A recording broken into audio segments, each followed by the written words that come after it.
অবশ্যই এটা নিজে নিজে আমরা শ্রেষ্ঠতর হিসেবে নিজেকে বলবো না, অবশ্যই এতটুকু আমরা করবো যে আমি যাতে সব থেকে ভালো হয়ে যাই, আমি যাতে সব থেকে বেশি মুহাম্মদ সাল্লাল্লাহু আলাইহি ওয়াসাল্লামের আদর্শে আদর্শিত হয়ে যাই, এটা অবশ্যই আমাদেরকে প্রচেষ্টা করতে হবে। সুপ্রিয় ভাই বোন, তো মুহাম্মদ সাল্লাল্লাহু আলাইহি ওয়াসাল্লাম স্পষ্ট ভাবে বললেন, জন্মগত কারণে, রঙের কারণে কেউ একে অপরের থেকে শ্রেষ্ঠতর নয়। শ্রেষ্ঠতর হলো সেই ব্যক্তি, মর্যাদা সম্পন্ন হলো সেই ব্যক্তি, তার রং যেমনই হোক না কেন, সে যে কোনো ঘরেই জন্মগ্রহণ করুক না কেন, সে যদি তাকওয়াবান হয়, সে যদি আল্লাহ তাআলার বিধিনিষেধ মেনে চলে। মুসনাদ আহমদ হাদিস নম্বর 23489। সুপ্রিয় ভাই বোন, কথা একটু আপনারা মনোযোগ দিয়ে শুনুন। জন্মগত কারণে আমরা সকলেই সমান, জন্মগত কারণে আমরা সকলেই সমান। মুহাম্মদ সাল্লাল্লাহু আলাইহি ওয়াসাল্লাম বলেছেন, কুল্লু মাওলুদিন ইউলাদু আলাল ফিতরাহ, প্রত্যেকটা শিশু ফিতরাতের উপরে জন্মগ্রহণ করে। মুহাম্মদ সাল্লাল্লাহু আলাইহি ওয়াসাল্লাম এই কথা বললেন না যারা মুসলমান ঘরে জন্মগ্রহণ করে তারা ফিতরাতের উপরে জন্মগ্রহণ করে, এই কথা বললেন না। বলছেন প্রত্যেকটা শিশু মুসলমান ঘরে জন্ম হোক আর অমুসলমান ঘরে জন্ম হোক, প্রত্যেকটা শিশু ফিতরাতের উপরে জন্মগ্রহণ করে।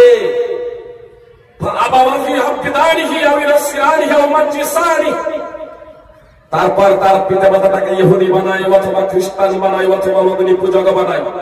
সহিহ বুখারী হাদিস নম্বর 1385, সহিহ মুসলিম হাদিস নম্বর 2658, সহিহ মুসলিম এবং তিরমিজির একটি বর্ণনায় রয়েছে আয়ুশারিকানি, অথবা তার পিতা মাতা তাকে মুশরিক বানায়। হাদিসের কোন ভান্ডারে আপনি এটা খুঁজে পাবেন না। আমি একজন সাধারণ ব্যক্তি, তবে বড় বড় শেখ, বিশেষ করে মদিনা ইউনিভার্সিটিতে যারা ডক্টরেট করেছেন হাদিসের ব্যাপারে, তাদেরকেও আমি একাধিক জনকে জিজ্ঞেস করেছি, শেখ আল্লাহ রাসূল সাল্লাল্লাহু আলাইহি ওয়াসাল্লাম যে বললেন প্রত্যেকটা শিশু ফিতরাতের উপরে জন্মগ্রহণ করে, তারপর তার পিতামাতা তাকে ইহুদি বানায় অথবা খ্রিস্টান বানায় অথবা অগ্নি পূজক বানায় অথবা মুশরিক বানায় অর্থাৎ অমুসলিম বানায়, তা হাদিসের কোন ভান্ডারে কোন জায়গায় কি এ কথা লেখা আছে আয়ুসাল্লিমানিহি অথবা তার পিতামাতা তাকে মুসলমান বানায়? বলছে না, এ ধর্মের কথা লেখা নাই। তো কেন নাই ভাই? আরে মুসলিম হয়েই তো জন্মেছে। কোন জায়গায় একটা বিল্ডিং তৈরি হয়ে আছে, মসজিদ তৈরি হয়ে আছে, তো মসজিদে যদি কাজ, ওই মসজিদে যদি কাজ যদি করেন তাহলে কি বলবেন? এই মসজিদটা তৈরি করতে হবে বলবেন না? যদি পালাই ও যদি আপনার প্লাস্টার যদি করেন, মসজিদ তৈরি হয়েছে প্লাস্টার করেন তাহলে বলবেন প্লাস্টার করতে হবে, রং করতে হবে, টাইলস মার্বেল বসাতে হবে, তাই বলবেন না?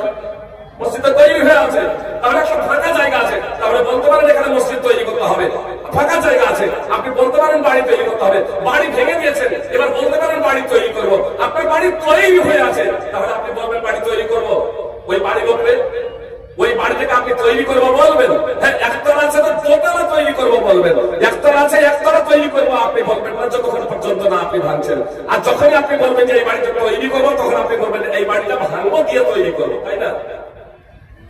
সবাই তো মুসলিম হিসেবে জন্মগ্রহণ করেছে, সবাই মুসলিম হিসেবে জন্মগ্রহণ করেছে। সুপ্রিয় ভাই বোন, জি, কেউ শূদ্র না, কেউ ব্রাহ্মণ না, কেউ ক্ষত্রিয় না, কেউ বৈশ্য না।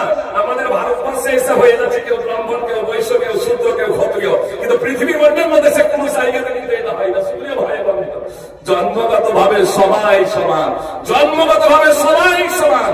আপনি দেখান আপনার ধর্মগ্রন্থ থেকে। সুপ্রিয় ভাই বোন, আমি বললাম যে পবিত্র কোরআন, এই পবিত্র কোরআন কিন্তু শুধু মুসলমানদের ধর্মগ্রন্থ না, যেহেতু ইসলাম, ইসলাম হচ্ছে সর্বজনীন দ্বীন, বিশ্ববিদ্যালয় প্রদত্ত জীবন ব্যবস্থা। এই জন্য এই পবিত্র কোরআনকে আল্লাহ তাআলা সমগ্র মানব জাতির জন্য অবতীর্ণ করেছেন। আল্লাহ তাআলা বলেছেন হুদাল লিন্নাস, সূরা বাকারা 2 নম্বর সূরা 185 নম্বর আয়াতের অংশ বিশেষ। আল্লাহ তাআলা বলেছেন এই পবিত্র কোরআন হলো মানব জাতির জন্য, মানব জাতির জন্য নির্দেশিকা, আলোকবর্তিকা, হেদায়েত, গাইড।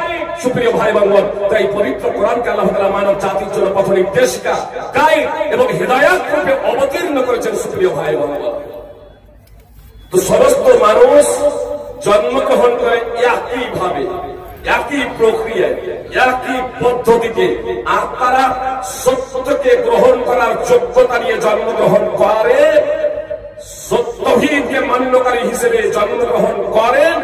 সুতরাং ইয়াজ বিন হিমার আল মুজাশঈ রাদিয়াল্লাহু তাআলা আনহু সূত্রে বর্ণিত রাসূলুল্লাহ সাল্লাল্লাহু আলাইহি ওয়াসাল্লাম বলেছেন, আল্লাহ তাআলা বলেছেন, অর্থাৎ এটা হাদিসে কুদসি, ইন্নী খালাকতু ইবাদি হুনাফা'a কুল্লাহুম ওয়া ইন্নাহুম আতাতুহুম আশ-শায়াতিন ফাজতালাতুহুম আন দীনিহিম।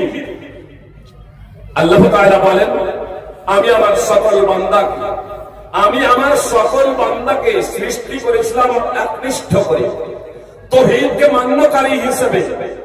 শয়তানগুলো এদের কাছে এলো আর এদেরকে তাদের দ্বীন থেকে বিচ্যুত করে দিল, তাদের ধর্ম থেকে দূরে সরিয়ে দিল। সবাই আসলে ফিতরাতের উপরে জন্মগ্রহণ করেছিল, মিল্লাতের উপরে জন্মগ্রহণ করেছিল, তাওহীদের উপরে জন্মগ্রহণ করেছিল। এক কথাই সে আত্মসমর্পণকারী হিসেবে, তাওহীদকে মান্যকারী হিসেবে সে জন্মগ্রহণ করেছিল। আর এর বিষয়ে আপনারা সূরা 7 নম্বর সূরা 172 নম্বর আয়াত আপনারা তাফসীর সহ অধ্যয়ন করবেন যে আদম আলাইহিস সালামকে, আমাদের আদি পিতা আদম আলাইহিস সালাম, তাকে সৃষ্টি করার পরে তার পিঠ থেকে আত্মাসমূহকে বের করেছিলেন। কিয়ামতের আগে পর্যন্ত যত পুরুষ এবং মহিলা জন্মগ্রহণ করবে সকলের আত্মাসমূহকে বের করে জিজ্ঞেস করেছিলেন, আলাস্তু বিরাব্বিকুম, আমি কি তোমাদের পালনকর্তা না? ক্বালু বালা শাহিদনা, তখন সকলেই বলেছিল, জি হ্যাঁ, আপনি হচ্ছেন আমাদের পালনকর্তা। তো এজন্য আল্লাহ তাআলা বললেন, আমি আমার সমস্ত বান্দাকে আমার একনিষ্ঠ করে তাওহীদ মান্যকারী হিসেবে সৃষ্টি করেছি। শয়তানগুলো এদের কাছে এসে তাদেরকে তাদের ধর্ম থেকে বিভ্রান্ত করে দিয়েছে, দূরে সরিয়ে দিয়েছে। সহিহ মুসলিম হাদিস নম্বর 2865। সুপ্রিয় ভাই বন্ধু, আমি রেফারেন্স শুধু এজন্যই দিচ্ছি, আমি কতটুকু জানি এটা বলার জন্য না, তার কারণ আমি খুব কম জানি, আমি বেশি জানি না। তাহলে আমি এটা রেফারেন্স এজন্যই দিয়ে দিই যে অনেক আলেম ওলামা আছেন ও অন্যরা যারা যাচাই বাছাই করবো মনে করছেন, তারা কোরআন এবং সুন্নাহ বিভিন্ন ভাষায় যে ট্রান্সলেট হয়ে গেছে, তারা মিলিয়ে দেখে তাদের ঈমানটা আরো মজবুত যাতে হয়ে যায়। তার কারণে শুনে শুনে অনেকের হতে পারে কি না পারে, আবার অমুক আলেম এই কথা বলছে, অমুক বক্তা এই কথা বলছে, তো কার কথা শুনবো? এজন্যই সাধারণত আমি যে কথাগুলো পরিবেশন করি সবগুলো রেফারেন্স সহ পরিবেশন করার প্রচেষ্টা করি, যাতে জনগণ ধোঁকায় যাতে না পড়ে, জনগণ যাতে বিভ্রান্ত যাতে না হয়। সুপ্রিয় ভাই বাঙ্গল, আমি আপনাদেরকে বলছিলাম, সুপ্রিয় ভাই বাঙ্গল, যে এই হাদিস আপনার সহিহ মুসলিম 2865 নম্বর হাদিস। আল্লাহ রাসূল সাল্লাল্লাহু আলাইহি ওয়াসাল্লাম বলছেন, সামরা বিন জুনদাব রাদিয়াল্লাহু তাআলা আনহু সূত্রে বর্ণিত হাদিস খুব লম্বা। আলোচ্য বিষয়ের সাথে একটা পয়েন্ট আমি আপনাদের বলতে চাই, আর তা হলো মুহাম্মদ সাল্লাল্লাহু আলাইহি সাল্লামকে যখন জিবরিল এবং মিকাইল এই দুইজন বিখ্যাত ফেরেশতা নিয়ে গিয়েছিলেন, তো মুহাম্মদ সাল্লাল্লাহু আলাইহি সাল্লাম অনেকগুলো দৃশ্য দেখেছিলেন।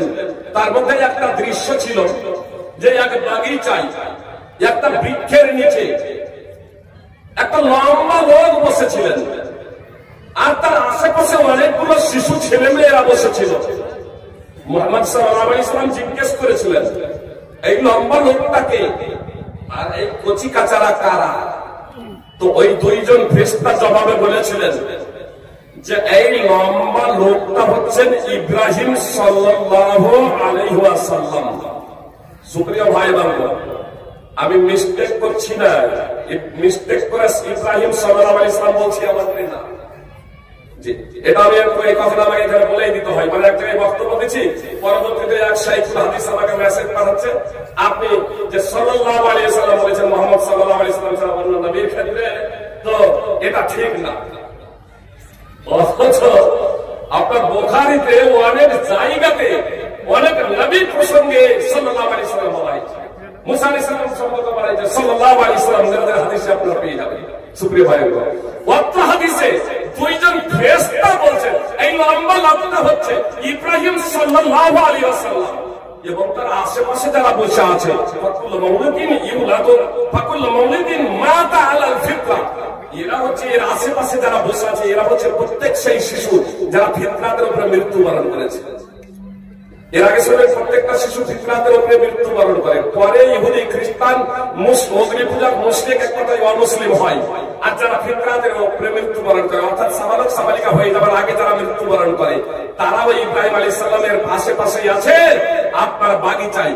সাহাবায়ে কিরাম রাদিয়াল্লাহু তাআলা আনহুদের মধ্যে কেউ কেউ তবুও আরো বিষয়টা স্পষ্ট হওয়ার জন্য প্রশ্ন করে দিলেন, ওয়া আউলাদুল মুশরিকিন, মুশরিকদের ছেলে মেয়েরা মুসলিমদের ছেলে মেয়েরা মুসলিমদের ছেলে মেয়ে যারা কচিকাচা অবস্থায়, শিশু অবস্থায়, নাবালক নাবালিকা অবস্থায় মৃত্যুবরণ করেছে, তারা কোথায়?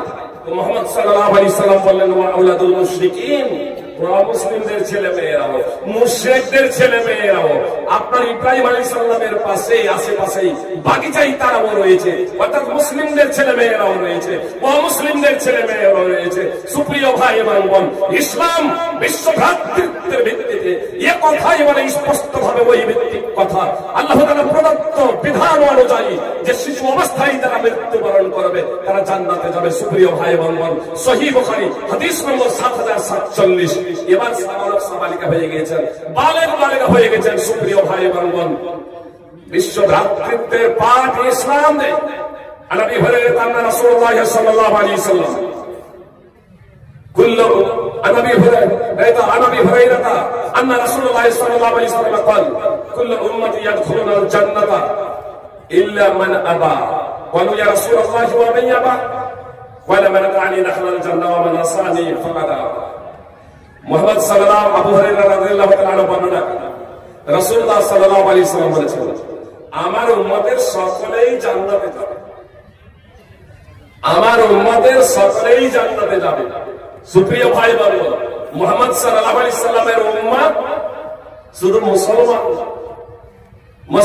না, শুধু মুসলমান না, মুহাম্মদ সাল্লাল্লাহু আলাইহি সাল্লামের উম্মত মুসলমান, ইহুদি, খ্রিস্টান, হিন্দু, জৈন, বৌদ্ধ, আদিবাসী, জি ব্রাহ্মণ, শূদ্র, ক্ষত্রিয়, বৈশ্য, এরা সবাই পৃথিবীতে যারা নিজেদেরকে মানুষ মনে করে, মুহাম্মদ সাল্লাল্লাহু আলাইহি সাল্লামের নবী এবং রাসূল হয়ে যাওয়ার পরে পৃথিবীতে যত মানুষ বেঁচে ছিল আর কিয়ামতের আগে পর্যন্ত যত মানুষ আসবে, সমস্ত মানুষই মুহাম্মদ সাল্লাল্লাহু আলাইহি সাল্লামের উম্মত। এবার মুহাম্মদ সাল্লাল্লাহু আলাইহি ওয়াসাল্লাম বলেন, কুল্লু উম্মতি ইয়াদখুলুনাল জান্নাতা ইল্লা মান আবা, আমার উম্মতের সকলে জান্নাতে যাবে তবে যে অস্বীকার করেছে। সাহাবায়ে কেরাম বলেন, আল্লাহ রাসূল সাল্লাল্লাহু আলাইহি ওয়াসাল্লাম কে অস্বীকার করবে? সাহাবায়ে কেরাম এই হাদিস থেকে কি বুঝেছিলেন বলেন তো? আল্লাহ রাসূল সাল্লাল্লাহু আলাইহি ওয়াসাল্লাম যখন বললেন আমার উম্মতের সকলে জান্নাতে যাবে তবে যে অস্বীকার করেছে, যদি বলেন যে রাসূল সাল্লাল্লাহু আলাইহি ওয়াসাল্লামকে মানতে অস্বীকার করা, তো মুহাম্মদ সাহাবাদের সামনে তো মুহাম্মদ সাল্লাল্লাহু আলাইহি ওয়াসাল্লামকে মানতে আপনার মক্কার অনেক মুশরিকরা অস্বীকার করেছিল, অনেক ইহুদি এবং খ্রিস্টানরা অস্বীকার করেছিল, অনেক অগ্নি পূজকরা অস্বীকার করেছিল, এমনকি কুরাইশরাও অনেকে অস্বীকার করেছিল মুহাম্মদ সাল্লাল্লাহু আলাইহি ওয়াসাল্লামকে রাসূল মানতে। সুপ্রিয় ভাই বোন, তাহলে তো তাদের কাছে বিষয়টা স্পষ্ট ছিল, কিন্তু তারপরেও তারা এই কথা কেন বলছেন? আল্লাহ রাসূল অস্বীকার কে করবে?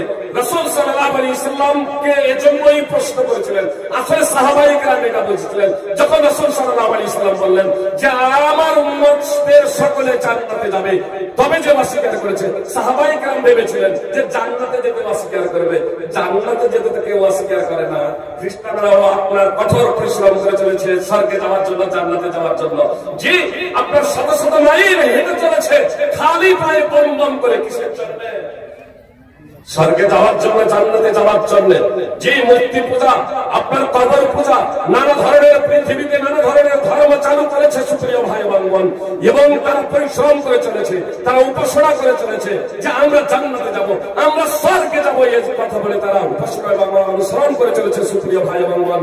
তো মুহাম্মদ সাল্লাল্লাহু আলাইহি ওয়াসাল্লাম স্পষ্ট করে দিলেন সাহাবাদের যে অস্বীকার কে করেছে, জান্নাত অস্বীকার কে করেছে?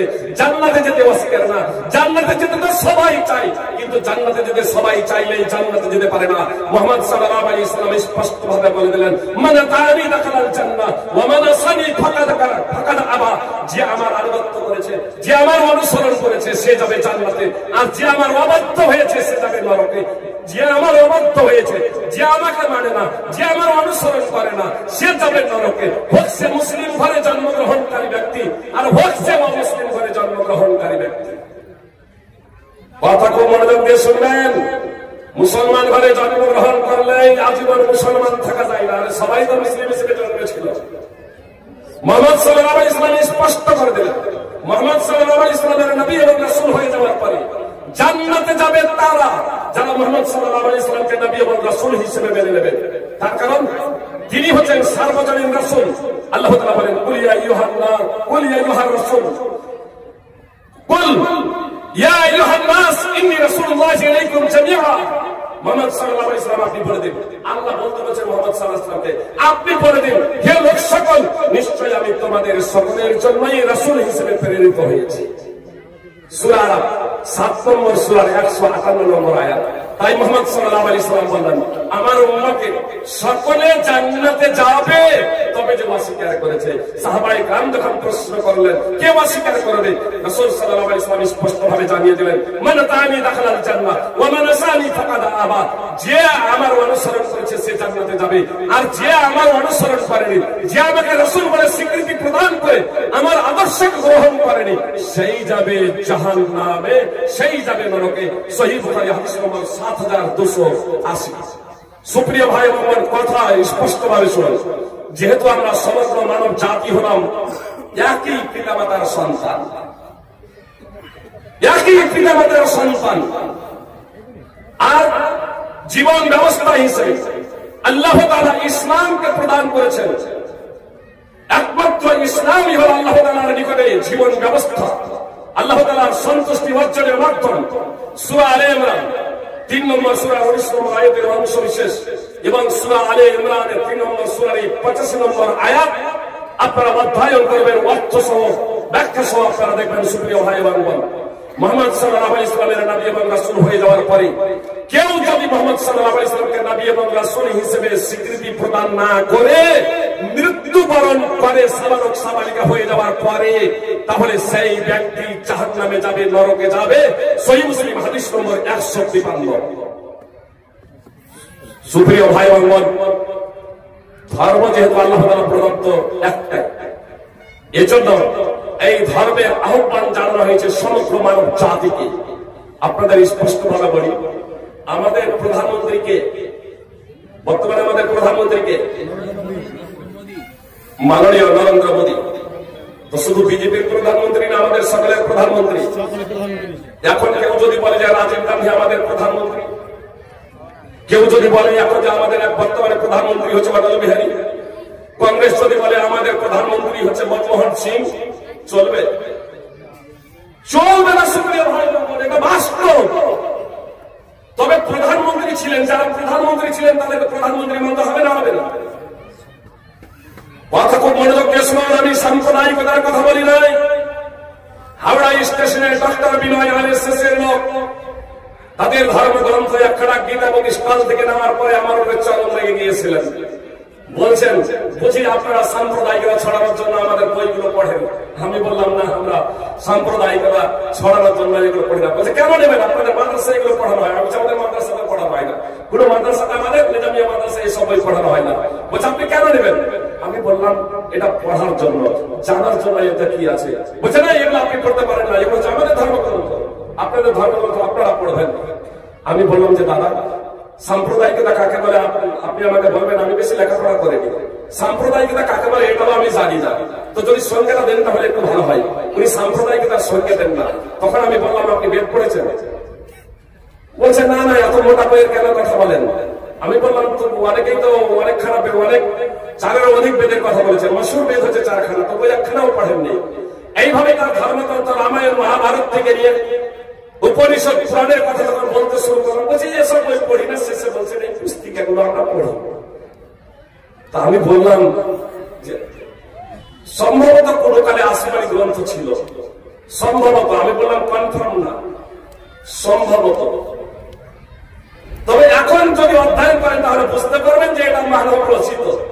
মানে এত যদি সম্ভবত কোন কালে আসমানি গ্রন্থ থেকেও থাকে, তাহলে তাতে এত ভেজাল মিশে গিয়েছে যে তার রুচি সম্পন্ন, বোধ শক্তি সম্পন্ন ভালো মানুষ দ্বারা এতে সবকিছু সংরক্ষিত আছে বা লেখা আছে, তা আপনি নিজেই বিশ্বাস করবেন না।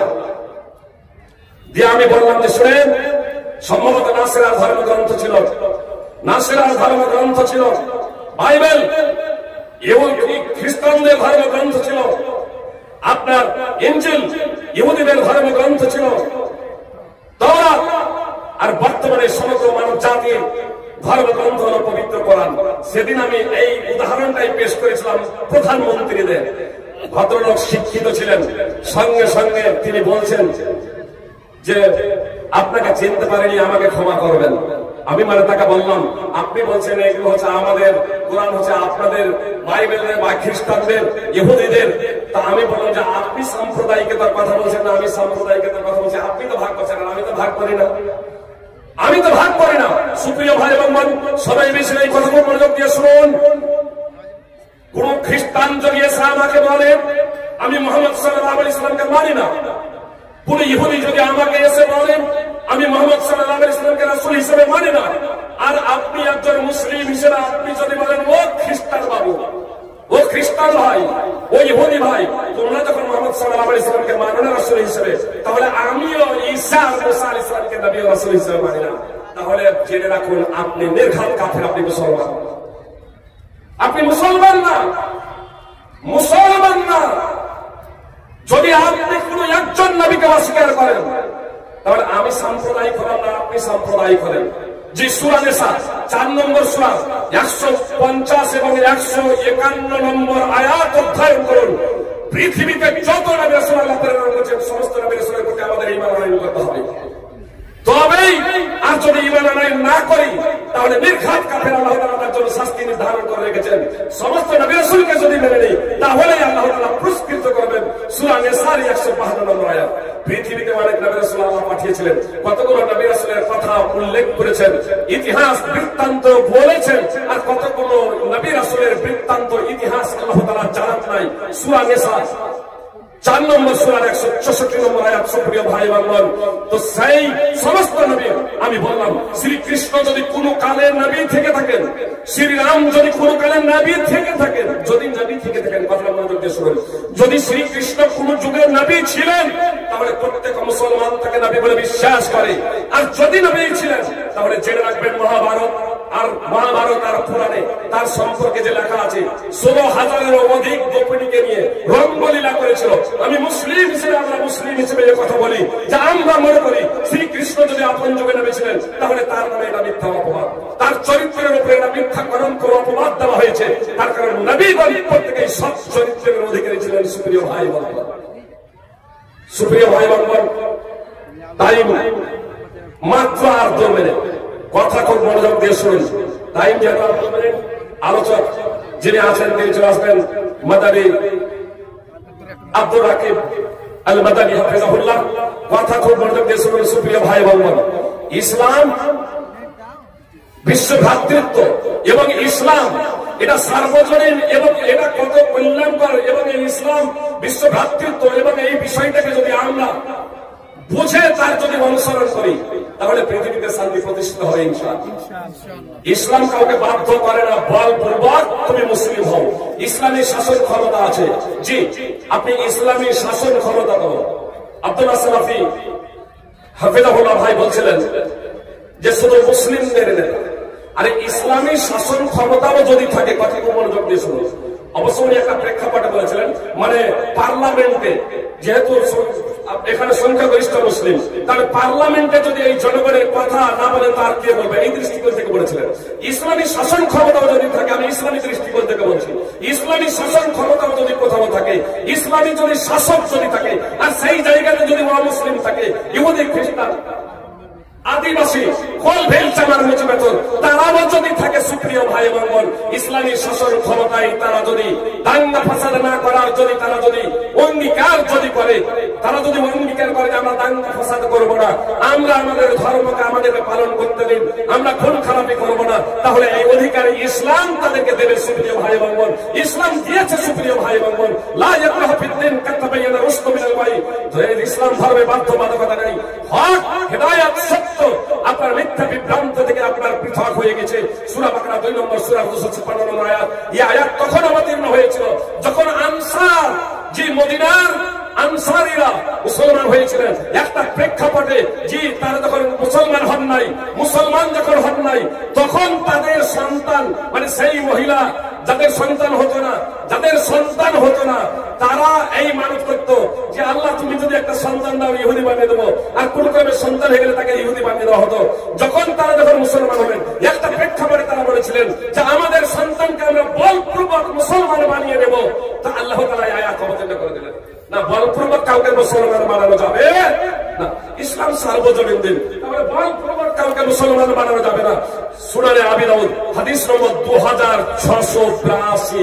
সুপ্রিয় ভাই বাঙ্গন, তাহলে সার্বিকভাবে সুপ্রিয় ভাই বাঙ্গন, ইসলাম সবাইকে নিরাপত্তা দেয়, সবাইকে নিরাপত্তা দেয় এবং একজন জিম্মিকে ইসলামী শাসন ক্ষমতায় বসবাসকারী যাকে নিরাপত্তার প্রতিশ্রুতি দেওয়া হয়েছে, এই ধরনের একজন ব্যক্তিকে অর্থাৎ ইসলামী শাসন ক্ষমতায় বসবাস করে, সে কর দেয়, ট্যাক্স দেয়, তারপরে কোন যদি ব্যক্তি তাকে যদি হত্যা করে, মুহাম্মদ সাল্লাল্লাহু আলাইহি ওয়াসাল্লাম বলেছেন, মান কাতালা নাফসাম মুআহাদান লাম ইয়ারিহ রাইহাতাল জান্নাহ ওয়া ইন্না রিহাহা লা ইউজাদু মিন মাসিরাতি 40 আমা। রাসূল সাল্লাল্লাহু আলাইহি ওয়াসাল্লাম বলেছেন, যে ব্যক্তি কোন জিম্মি মুসলমানকে, একজন যে ব্যক্তি কোন জিম্মি ব্যক্তিকে, যে ব্যক্তি প্রতিশ্রুতিবদ্ধ, কোন প্রতিশ্রুতি প্রদত্ত কোন মুসলমানকে হত্যা করবে, রাসূল সাল্লাল্লাহু আলাইহি ওয়াসাল্লাম বলেছেন, সে জান্নাতের সুগন্ধিও পাবে না, যদিও জান্নাতের সুগন্ধি 40 বছরের পর থেকে অনুধাবন করা যাবে, 40 বছরের পর থেকে উপলব্ধি করা যাবে, 40 বছরের দূরত্ব পর থেকে পাওয়া যাবে। সুপ্রিয় ভাই বাঙ্গন, সহিহ বুখারী হাদিস নম্বর 6914। সুপ্রিয় ভাই বাঙ্গন, আল্লাহ রাসূল সাল্লাল্লাহু আলাইহি ওয়াসাল্লাম হলো সহিষ্ণুতা ধর্ম। সুপ্রিয় ভাই বাঙ্গন, বরং আলোচনা চলেছে, শেষ করে দিচ্ছি, গুরুত্বপূর্ণ দুটো কথা বলে। সুপ্রিয় ভাই বাঙ্গন, মুজাহিদ রাহিমাহুল্লাহ বিখ্যাত তাবেঈ, তিনি বলছেন, আব্দুল্লাহ বিন আমর বিন আস রাদিয়াল্লাহু তাআলা আনহু বিখ্যাত সাহাবীর পাশে আমি ছিলাম, আর তার গোলাম ছাগলের চামড়া ছাড়াচ্ছিলেন। তখন আব্দুল্লাহ ইবনে আমর বললেন, ছাগলের চামড়া ছাড়ানো হলে হে বালক, মাংস হলে ছাগলের চামড়া ছাড়ানো হয়ে গেলে, ফাইজা ইজা ফারাগতা, যখন তুমি অবসর হবে, অর্থাৎ যখন মাংস হয়ে যাবে, ছাগল যখন মাংস হয়ে যাবে, তুমি কাজ কমপ্লিট করে ফেলবে, আমার প্রতিবেশী ইহুদিকে দিয়ে আরম্ভ করবে, মাংস আগে আমার প্রতিবেশী ইহুদিকে দেবে। তখন একজন ব্যক্তি বলছে, আসলাহাক আল্লাহ, আরে আপনি এখনো ইহুদির কথা বলেন, আল্লাহ আপনার সংশোধন করুন। তখন আব্দুল্লাহ বিন আমর বিন আস রাদিয়াল্লাহু তাআলা আনহু বলছেন, ইন্নী সামি'তু রাসূলুল্লাহ সাল্লাল্লাহু আলাইহি ওয়াসাল্লাম ইয়াকুল, আমি রাসূল সাল্লাল্লাহু আলাইহি সাল্লামকে বলতে, ইন্নী সামি'তু রাসূলুল্লাহ সাল্লাল্লাহু আলাইহি ওয়াসাল্লাম ইউসি বিল জারি হাত্তা খাশিনা আও রুইনা আন্নাহু সাইওয়ারিসুহু।